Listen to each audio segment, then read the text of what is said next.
Lisons ensemble Jean 9, le verset 39. Et nous allons le lire dans la version Nouveau Français Courant. Jésus déclara alors, « Je suis venu dans ce monde pour qu'un jugement ait lieu, pour que les aveugles voient et que ceux qui voient deviennent aveugles. » Amen. Avant de comprendre ce verset 39, je vous propose d'essayer de comprendre tous les versets qui sont avant, au niveau de Jean 9. Parce que ce livre de Jean 9 nous raconte l'histoire, la guérison d'un aveugle de naissance par notre Seigneur Jésus-Christ. Et notre Seigneur Jésus-Christ a expliqué à ses disciples que cet homme n'est pas aveugle de naissance à cause de ses péchés, ni des péchés de ses parents, mais pour que l'œuvre de Dieu soit manifestée en lui. Alors notre Seigneur Jésus va guérir cet aveugle de naissance, mais il va exiger pour le faire l'obéissance de cet aveugle de naissance. C'est ainsi que notre Seigneur Jésus va faire de la boue avec sa salive et il va la frotter sur les yeux de cet aveugle de naissance et il va lui demander d'aller à la piscine de Siloé pour se laver la figure. Et c'est ce que cet aveugle-là va faire. Il va obéir à Jésus. Il va aller à cette piscine de Siloé pour se laver la figure.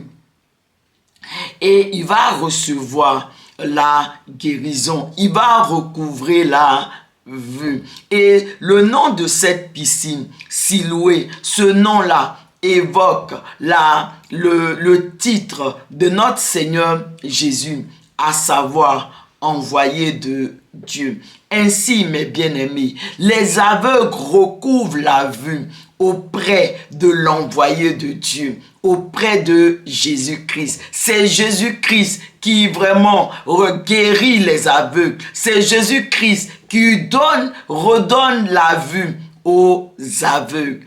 Amen.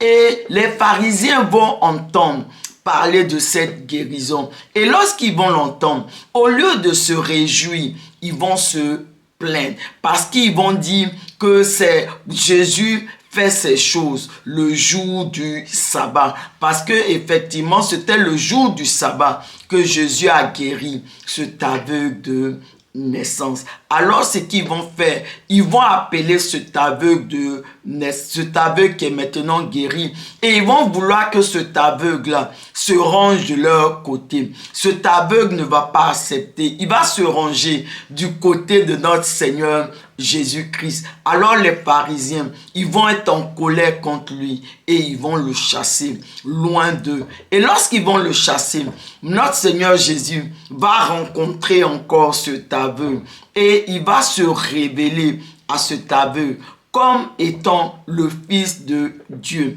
Et notre Seigneur Jésus va conduire cet aveugle-là à la foi. Donc cet aveugle-là va recevoir Jésus-Christ dans son cœur comme son Seigneur et son sauveur personnel. Et suite à ça, Jésus va nous expliquer qu'il est la lumière du monde et il est venu sur la terre pour qu'un jugement ait lieu. Et donc, c'est ce que nous avons lu dans le verset 39 de Jean 9 au début de ce message. Jésus dit qu'il est venu pour un jugement afin que véritablement ceux qui se savent pauvres, comme cet aveugle de naissance, et qui accueillent, qui reçoivent la lumière de Jésus par la foi, ils voient.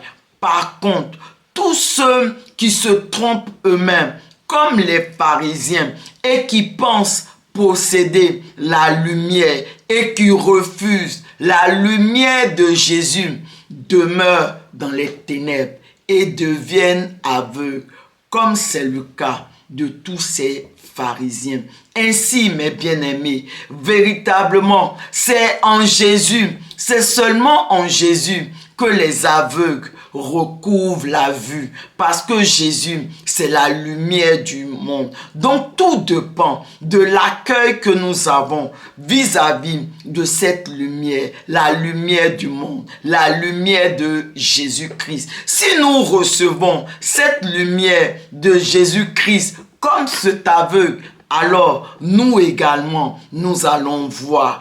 Par contre, si, comme les pharisiens, nous refusons de recevoir la lumière de Jésus, d'accueillir la lumière de Jésus, pensant que nous avons la lumière, en ce moment-là, nous demeurons dans les ténèbres et nous devenons aveugles, comme ces pharisiens. Et c'est pour cela que ce verset 39 de Jean 9 que nous avons lu dit que le jugement que Jésus est venu donner, c'est que les aveugles, ceux qui sont aveugles et qui reçoivent la lumière vont voir, tandis que ceux qui voient et qui refusent la lumière de Jésus vont devenir aveugles. On voit bien par rapport à l'histoire de cet aveugle de naissance que véritablement il était aveugle de naissance pour que l'œuvre de Dieu se manifeste en lui. Parce que nous avons vu que l'œuvre de Dieu s'est réellement manifestée au travers de sa vie. Ainsi, mes bien-aimés, lui qui était aveugle, il voit maintenant parce qu'il a reçu la lumière de Dieu. Alors, mes bien-aimés, recevons-nous également cette lumière de Jésus-Christ et voyons comme cet aveugle que les aveugles voient. Élevons la voix ensemble et prions. Merci Seigneur pour ta lumière que tu nous apportes. Oh Seigneur, en ce jour, nous te prions Seigneur.